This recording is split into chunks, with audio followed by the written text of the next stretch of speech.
الحمد لله رب العالمين، الصلاة والسلام على سيد الأنبياء والمرسلين وعلى آله الطيبين الطاهرين وأصحابه الراشدين المهديين. أما بعد فأعوذ بالله من الشيطان الرجيم. بسم الله الرحمن الرحيم. فاذکرونی اذکرکم واشکروا لی ولا تکفرون. صدق اللہ مولانا العظیم. ان اللہ وملائکتہ یصلون علی النبی یا ایہا الذین آمنوا صلوا علیہ وسلموا تسلیما. الصلاة والسلام علیک یا رسول اللہ وعلى آلك وأصحابك يا حبيب الله. الصلاة والسلام عليك يا خطيب الأنبياء والمرسلين وعلى آلك وأصحابك يا رحمة للعالمين. قابل صد احترام علماء کرام، برادران اسلام، حاضرین و سامعین، جس طرح کہ آپ سب لوگ بخوبی آگاہ ہیں، آج ہمارے عزیز القدر امیر حمزہ صاحب کی شادی خانہ آبادی کے سلسلہ میں دعوت ولیمہ ہے. خوشی کے اس موقع پر محفل میلاد کا اہتمام کیا گیا، تلاوت ہوئی، نعت خوانی ہوئی، بیان ہو رہا ہے. میں اس خوبصورت انتظام پر جناب محترم عاشق رسول اشتیاق صاحب اور ان کے دیگر اہل خاندان کو ہدیہ تبریک پیش کرتا ہوں، خراج تحسین پیش کرتا ہوں، جنہوں نے معاشرے کو دعوت فکر دی ہے کہ خوشیاں کس طرح منانی چاہیے. خوشی کے موقع پر لوگ اللہ کے حکم توڑتے ہیں، شریعت مطہرہ کی حدود توڑتے ہیں اور خوشی کے نام پر کئی گناہوں میں مبتلا ہو جاتے ہیں. شادیوں کے موقع پر ایسی تقریبات کا اہتمام کیا جاتا ہے جن میں ممنوعات اور مکروہات کا ارتکاب کیا جاتا ہے. جس موقع پر ہمارا بیٹا یا بیٹی یا کوئی عزیز نئی زندگی شروع کر رہے ہیں تو ہمیں چاہیے کہ ہم ان کے لیے دعاؤں کا اہتمام کریں، نیکیوں کا اہتمام کریں. چاہے جائے کہ ہم اس موقع پر خوشی کے نام پہ ممنوعات مکروہات کا ارتکاب کریں.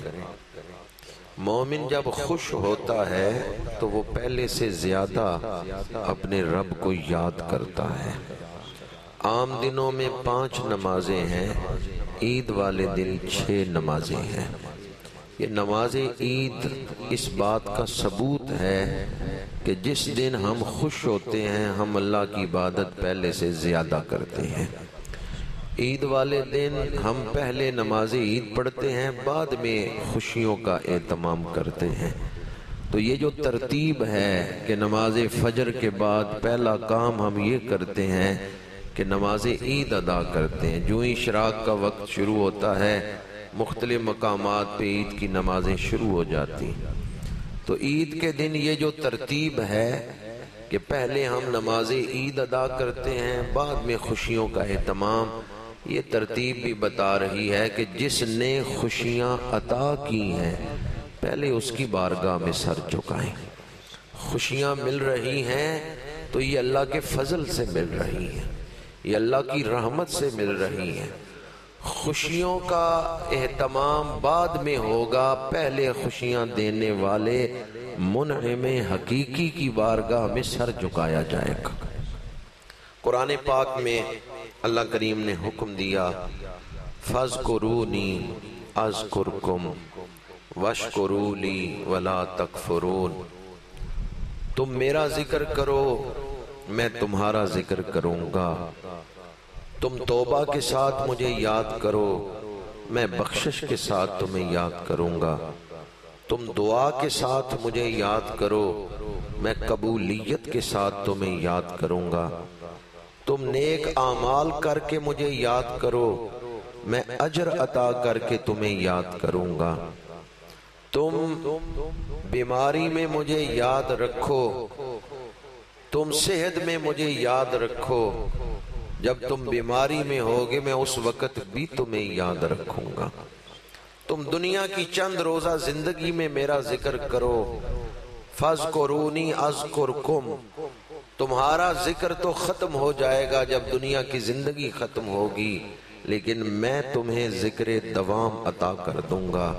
تمہاری قبر پہ رحمتوں کا نزول ہوگا، قبر جنت کا باغ بن جائے گی۔ فاذکرونی اذکرکم، تم میرا ذکر کرو میں تمہارا ذکر کروں گا۔ تم نیکیاں کر کے مجھے یاد رکھو، میں اجر عطا کر کے تمہیں یاد رکھوں گا۔ تم گناہوں سے اپنے آپ کو بچا کے مجھے یاد رکھو، میں تمہیں تقوی کا زیور عطا کروں گا۔ فاذکرونی اذکرکم، یہ ساری تفاسیر ہیں قرآن پاک کی آیت مبارکہ کی۔ آگے فرمایا واشکروا لی ولا تکفرون، نعمتوں کا شکرانہ کرو، کفران نعمت نہ کرو۔ شکرانے کا پہلا درجہ یہ ہے اعتراف کرنا کہ یہ نعمت اللہ نے عطا کی ہے۔ ہم سانس لے رہے ہیں تو جسم کا نظام چل رہا ہے، یہ جو ہوا ہے آکسیجن یہ ہم نے خود نہیں بنائی، یہ اللہ نے عطا کی ہے۔ اگر اس وقت ہوا میں سے آکسیجن ختم ہو جائے تو زمین پر زندگی کا نظام بھی ختم ہو جائے، ساری عمارتیں بھی گر جائیں، دنیا سے پانی ختم ہو جائے۔ پانی میں بھی آکسیجن موجود ہے، یہ جو عمارتیں کھڑی ہیں ان میں بھی آکسیجن کا عمل دخل ہے۔ تو ہم جو سانس لے رہے ہیں یہ بھی اللہ کے فضل سے لے رہے ہیں۔ حدیث پاک ہے، ایک دعا ہے، اللہم لا سہلا الا ما جعلتہ سہلا، پروردگار کوئی کام آسان نہیں ہے مگر تو جسے آسان بنا دے۔ جو بھی ہم چونکہ روٹین میں چل رہے ہیں تو ہمیں محسوس نہیں ہوتا اللہ کے کتنے فضل ہمارے ساتھ ہیں تو ہم چل رہے ہیں۔ لا سہلا الا ما جعلتہ سہلا، پروردگار کوئی چیز آسان نہیں، ہاں وہی آسان ہے جسے تو ہمارے لیے آسان بنا دیتا ہے۔ تو شکرانے کا پہلا درجہ یہ ہے کہ بندہ اعتراف کر لے کہ یہ نعمت میرے رب نے مجھے عطا کی ہے۔ اعتراف کرنا یہ پہلا درجہ ہے شکرانے کا۔ اس کے بعد زبان سے شکرانے کے الفاظ ادا کرنا کہ پروردگار تیرا شکر ہے، یہ دوسرا درجہ ہے۔ اس درجے تک وہی پہنچے گا جسے پہلے دل میں احساس ہوگا، وہی پھر زبان سے بھی شکرانہ ادا کرے گا۔ حدیث پاک ہے، میرے آقا کریم نے فرمایا الحمدللہ تملأ المیزان، قیامت کے دن جس کے نامہ اعمال میں شکرانہ لکھا ہوا ہوگا، الحمدللہ کا وظیفہ لکھا ہوا ہوگا، نیکیوں کا پلڑا وزنی ہو جائے گا۔ یہ الحمدللہ کا وظیفہ قیامت کے دن میزان میں کام آئے گا، اس سے نیکیاں وزنی ہو جائیں گی، نیکیوں کا پلڑا وزنی ہو جائے گا۔ ہمارے آقا کریم صلی اللہ علیہ وآلہ وسلم جو قیامت کے دن جھنڈا اٹھائیں گے اس کا نام ہے لواء الحمد، اللہ کی حمد والا جھنڈا۔ اور حمد کے معنی میں ایک معنی شکرانہ بھی ہے۔ آسمان سے جتنا علم اتارا گیا ہے اس سارے علم کا خلاصہ قرآن پاک میں ہے، اور سارے قرآن کا خلاصہ سورۃ فاتحہ میں ہے، اور سورۃ فاتحہ کا آغاز شکرانے کے مضمون سے ہوا ہے، الحمدللہ رب العالمین۔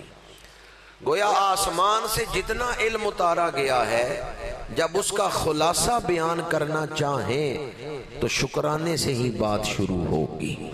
الحمدللہ، ہر حمد اللہ کے لیے ہے، ہر خوبی اللہ کے لیے ہے۔ حضرت معاذ بن جبل حضور کی بارگاہ میں حاضر ہیں. میرے آقا کریم نے فرمایا واللہ انی لاحبک یا معاذ، اے معاذ اللہ کی قسم ہے میں تجھ سے محبت کرتا ہوں. اس غلام کی قسمت کا کیا کہنا جسے اللہ کے محبوب فرمائیں میں تجھ سے محبت کرتا ہوں. حضرت معاذ عرض کرتے ہیں یا رسول اللہ صلی اللہ علیہ وسلم میرے دل کے تخت پہ بھی آپ ہی بیٹھے ہوئے ہیں. میرے آقا کریم نے فرمایا معاذ میں تمہیں ایک دعا سکھاتا ہوں، فرض نمازوں کے بعد یہ دعا مانگا کرو. اللہم اعنی علی ذکرک و شکرک و حسن عبادتک، اے اللہ مجھے اپنے ذکر کی توفیق عطا فرما، شکرانہ کرنے کی توفیق عطا فرما، اور اچھے انداز میں عبادت کی توفیق عطا فرما. ایک تو اس حدیث پاک سے پتہ چلتا ہے شکرانہ وہی کرے گا جسے توفیق ملے گی، اور اللہ سے توفیق مانگتے رہنا چاہیے کہ پروردگار تیرا شکر ہے تو نے ہمیں اتنی نعمتیں عطا کی ہیں، اگر ہم گننا چاہیں تو گن نہیں سکتے. سورہ تکاثر میں ہے ثم لتسألن یومئذ عن النعیم، قیامت کے دن نعمتوں کے بارے میں سوال ہوگا، ضرور بالضرور نعمتوں کے بارے میں پوچھا جائے گا کہ تم نے اللہ کی نعمتوں کا حق ادا کیا ہے، نعمتوں کا شکرانہ کیا ہے یا نہیں کیا. قیامت کے دن نعمتوں کے بارے میں حساب ہوگا. تو شکرانے کے بارے میں قیامت کے دن جب پوچھا جائے گا وہی لوگ اس پرچے میں پاس ہوں گے جنہوں نے دنیا میں شکرانہ کیا ہے. میں نے اب تک آپ کے سامنے دو چیزیں بیان کی ہیں. پہلی بات تو یہ کہ جب خوشی ہو تو خوشی دینے والے کو یاد کرنا چاہیے جس نے خوشی عطا کی، اور دوسری بات شکرانہ کہ یہ میرا استحقاق نہیں تھا، یہ اللہ کا فضل ہے. ہمیں جو کچھ مل رہا ہے یہ اللہ کی رحمت سے مل رہا ہے، یہ اس کے فضل سے مل رہا ہے. حضرت حسن بصری بہت بڑے ولی ہوئے ہیں، ان سے ایک سائل نے پوچھا کوئی ایسا پنجرہ ہے کہ جس میں میں اپنی خوشی کو قید کر لوں؟ کوئی ایسا پنجرہ ہے جس میں میں نعمت کو محفوظ کر لوں، قید کر لوں کہ جو نعمت مجھے ملی ہے وہ ضائع نہ ہو، وہ ہمیشہ میرے پاس موجود رہے؟ حضرت امام حسن بصری نے فرمایا شکرانہ وہ پنجرہ ہے جس میں تم نعمت کو قید کر سکتے ہو، کیونکہ اللہ کا وعدہ ہے لَإِن شَكَرْتُمْ لَأَزِيدَنَّكُمْ، اگر تم میرا شکرانہ کرو گے میں تمہیں اور نعمتیں عطا فرماؤں گا. خوشی ملی شکرانہ کرو گے میں تمہیں اور خوشیاں عطا فرماؤں گا. لَإِن شَكَرْتُمْ لَأَزِيدَنَّكُمْ. جس طرح ہماری تخلیق کا مقصد اللہ کی عبادت ہے، اسی طرح قرآن پاک میں یہ بھی مضمون بھی موجود ہے کہ اللہ نے ہمیں شکرانے کے لیے پیدا فرمایا ہے. اللہ کی نعمتیں استعمال کرتے جاؤ، اللہ کا شکرانہ کرتے جاؤ. عبادت ہماری تخلیق کا مقصد ہے تو شکرانہ بھی ہماری تخلیق کے مقاصد میں سے ہے کہ اللہ کا شکر کرنا. اللہ کی نعمتیں استعمال کرتے جاؤ، اللہ کا شکرانہ کرتے جاؤ. اسی سے اللہ کی معرفت حاصل ہوگی اور اللہ کا قرب ملے گا. جسے اللہ کی جتنی زیادہ معرفت ہے، پہچان ہے، قیامت کے دن اسے اتنا ہی زیادہ مرتبہ ملے گا، اللہ کا قرب ملے گا. اسے امام غزالی نے کیمیائے سعادت میں بیان فرمایا ہے. تو دو چیزیں میں نے آپ کے سامنے بیان کی ہیں، ایک تو خوشی میں رب کو یاد کرنا اور دوسرا شکرانہ. تیسری بات جو عرض کر رہا ہوں، ہمارے ہاں شادی کے حوالے سے شریعت مطہرہ کی جو تعلیمات ہیں وہ ہم اپنی اولادوں کو نہیں سکھاتے، پڑھاتے. شادیاں ہو جاتی ہیں، انہیں ان تعلیمات کا پتہ نہیں ہوتا، اور پھر کبھی گھروں میں ناخوشگوار واقعات پیش آ جاتے ہیں. اگر ہم اپنی اولادوں کو شریعت مطہرہ کی تعلیمات کا زیور پہنائیں، شادیاں ہوتی ہیں تو زیور کا خیال آتا ہے نا کہ جی زیور کیا پہنایا ہے، تو میں آپ کی خدمت میں عرض کروں گا ایک زیور تو وہ ہے جو سونا اور چاندی کہلاتا ہے، ایک زیور وہ ہے جو علم شریعت کہلاتا ہے۔ ہم یہ تو چاہتے ہیں میری بیٹی کے ہاتھ میں سونے کی چوڑیاں ہوں، ہم یہ تو چاہتے ہیں میری بیٹی کے ماتھے پہ سونے کا ٹکا ہو، یہ کیوں نہیں چاہتے کہ اس کے دل میں قرآن کا نور بھی ہو، اس کے دل میں شریعت مطہرہ کا نور بھی ہو۔ ایک حدیث پاک خاوند کے حوالے سے سنا رہا ہوں، ایک بیوی کے حوالے سے، تاکہ گھروں میں جب اسلامی تعلیمات کا نور آپ کے ذریعے پہنچے گا، جو بھی لوگ سن رہے ہیں تو یقیناً میرے پھیکے لفظوں میں تو کوئی تاثیر نہیں، پر رسول اللہ صلی اللہ علیہ وآلہ وسلم کے ارشادات عالیہ میں بڑی تاثیر ہے، آپ کے ارشادات عالیہ میں بڑی عظمت اور شان ہے۔ خامدوں کے لیے آپ نے حکم فرمایا تم میں بہتر لوگ وہ ہیں جو اپنے گھر والوں کے لیے بہتر ہیں، اچھے لوگ وہ ہیں جو اپنے گھر والوں کے ساتھ، بیویوں کے ساتھ اچھا سلوک کرتے ہیں۔ باہر دکان پہ ہم جز وقتی اچھے اخلاق کا اظہار کر لیتے ہیں، باہر دوستوں کے ساتھ ہم تھوڑی دیر کے لیے اچھے اخلاق کا اظہار کر لیتے ہیں، اصل اخلاق کا پتہ چلتا ہے چار دیواری کے اندر، گھر کے اندر۔ اس لیے میرے آقا کریم نے فرمایا حقیقت میں اچھے لوگ وہی ہیں جو اپنے گھر والوں کے ساتھ اچھے۔ یہ میاں بیوی کا رشتہ دنیا داری نہیں ہے، بلکہ یہ رشتہ تو قیامت کے دن کام آئے گا۔ اگر خامد نے اپنی بیوی کے ساتھ اچھا سلوک کیا ہے تو یہ حسن خلق اس کے لیے بخشش کا باعث بن جائے گا۔ کتنی بیویاں ایسی ہوں گی جو قیامت کے دن خامدوں کی وجہ سے بخشی جائیں گی، اور کتنے خامد ایسے ہوں گے جو قیامت کے دن اپنی بیویوں کی وجہ سے بخشے جائیں گے۔ یہ جو میاں بیوی کا تعلق ہے یہ صرف دنیا تک محدود نہیں ہے، یا یہ محض دنیا داری نہیں ہے۔ قیامت کے دن میاں اور بیوی دونوں ایمان پر اٹھے، ایک بخشا گیا دوسرا گناہوں کی وجہ سے نہیں بخشا گیا، تو خامند اللہ کی بارگاہ میں دعا کرے گا پروردگار اس بیوی نے دنیا میں میری خدمت کی، اس کو بخش دے۔ یا پھر بیوی دعا کرے گی یا اللہ خامند نے دنیا میں میرے ساتھ اچھا سلوک کیا، اس کو بخش دے۔ یہ جوڑا جنت میں بھی جوڑا ہی بن کے رہے گا۔ یہ میاں بیوی کا جو تعلق ہے یہ جنت میں بھی اسی طرح قائم رہے گا۔ تو میاں بیوی کا باہم جو تعلق ہے اسے محض دنیا داری نہیں سمجھنا چاہیے، بلکہ اس کے اندر جب دین کا رنگ ہوگا تو پھر گھر امن و سکون کے گہوارے بن جائیں گے۔ اس لیے میرے آقا کریم نے ارشاد فرمایا، مشکات شریف میں حدیث پاک ہے، جس عورت میں 4 خوبیاں ہوں جب وہ جنت کے سامنے پہنچے گی اس کے لیے جنت کے 8 دروازے کھول دیے جائیں گے، وہ جس دروازے سے چاہتی ہے جنت میں داخل ہو جائے۔ المرأة اذا صلت خمسها وصامت شهرها واتات بعلها واحسنت فرجها فلتدخل من اي ابواب الجنة شاءت۔ فرمایا جو عورت پنجگانہ نماز ادا کرے، ماہ رمضان کے روزے رکھے، خامند کی اطاعت کرے اور اپنے کردار کو پاکیزہ رکھے، جس میں یہ 4 خوبیاں ہیں، اللہ نے اس کے لیے جنت کے 8 دروازے کھول دیے۔ وہ جس دروازے سے چاہتی ہے جنت میں داخل ہو جائے۔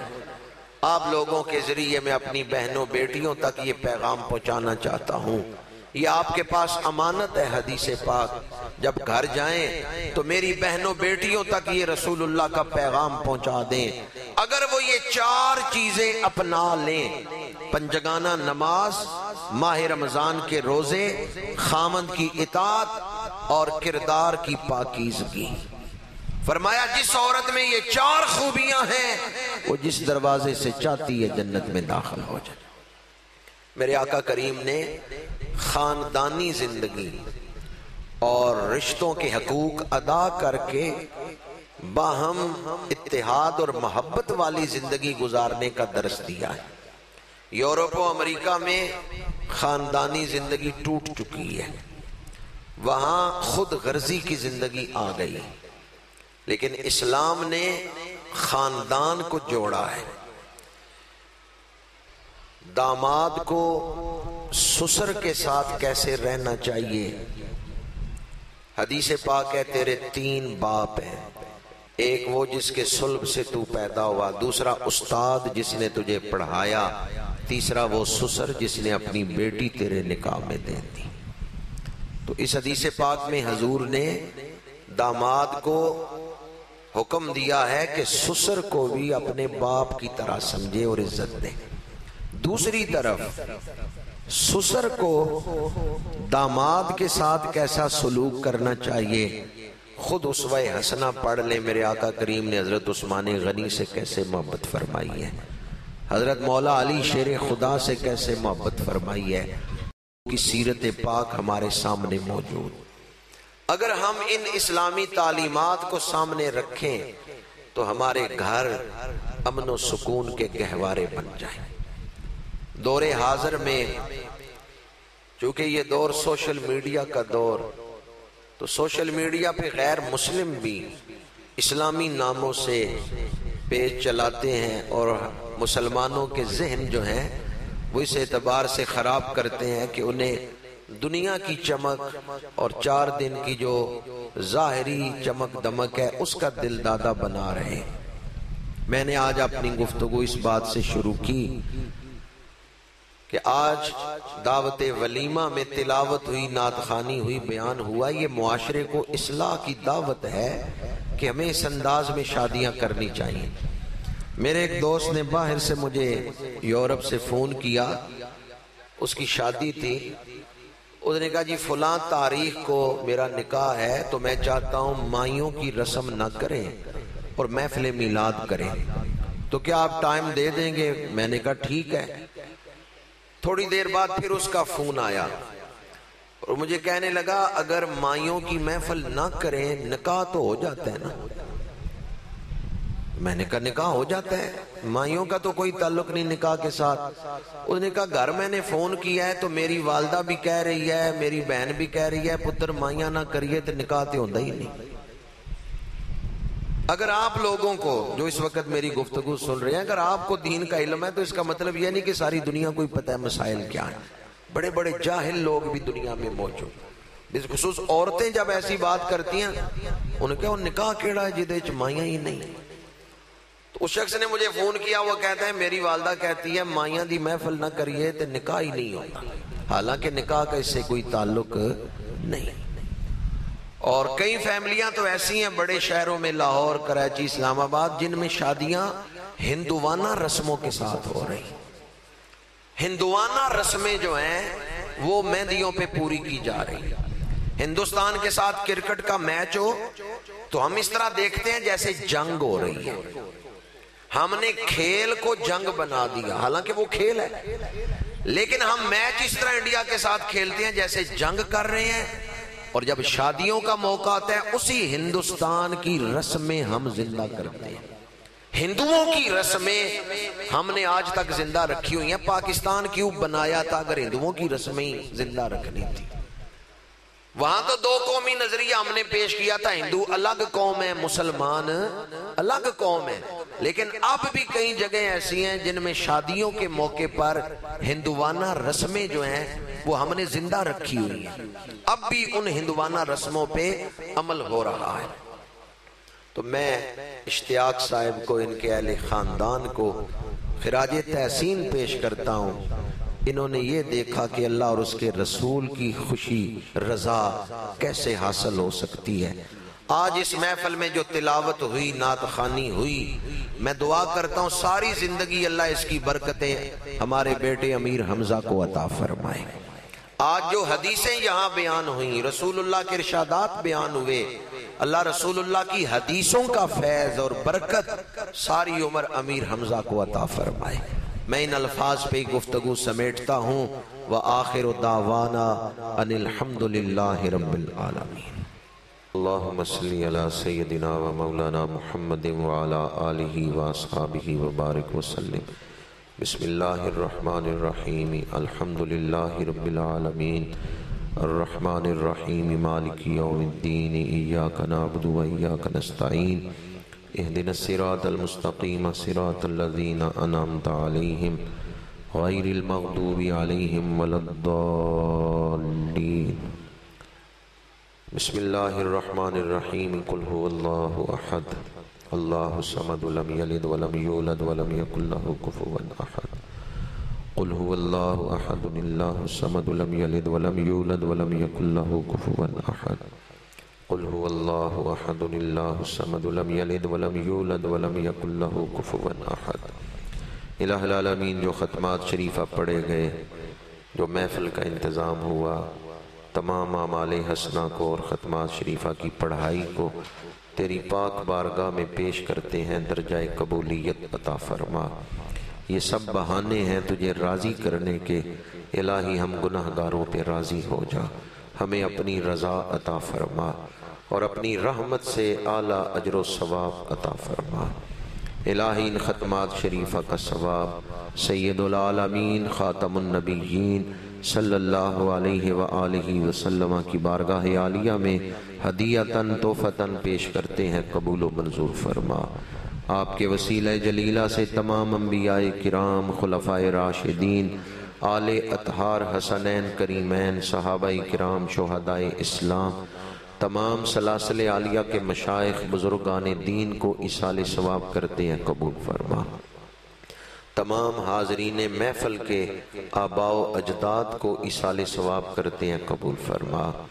بالاخص ان ختمات شریفہ کا ثواب اشتیاق صاحب کے والد گرامی جناب محترم محمد فتح خان صاحب مرحوم و مغفور کو ایصال ثواب کرتے ہیں، قبول فرما۔ مرحوم کو مغفرت کاملہ عطا فرما۔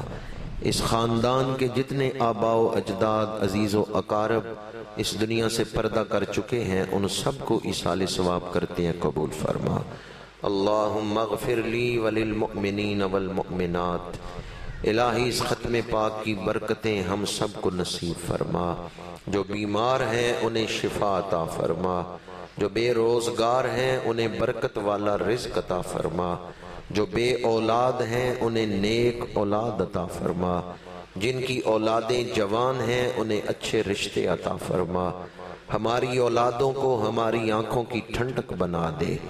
الہی دکھ کی راتوں کو سکھ کا سویرا عطا فرما۔ زندگی کی شب دیجور کو عشق رسول کی صبح نور عطا فرما۔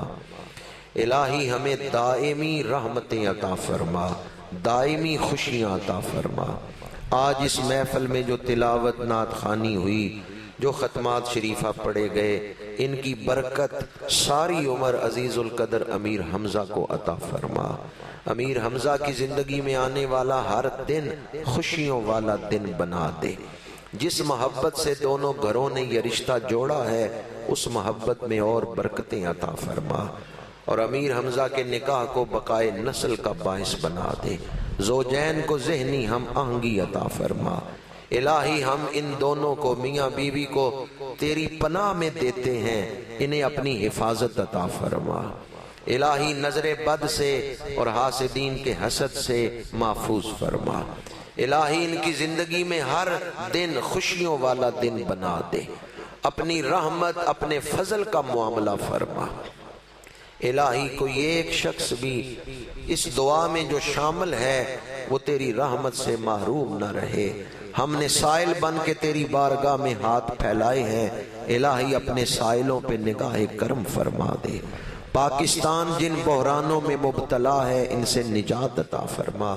اس ملک کو استحکام اور ترقی عطا فرما۔ آنے والے دنوں میں ہمیں آسانیاں عطا فرما۔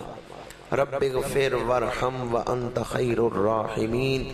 یا قاضی الحاجات اقض حوائجنا وما حاجتنا الا رضاؤک وصلی اللہ تعالی علی رسولہ خیر خلقہ سیدنا و مولانا محمد وعلی آلہ واصحابہ اجمعین برحمتہ.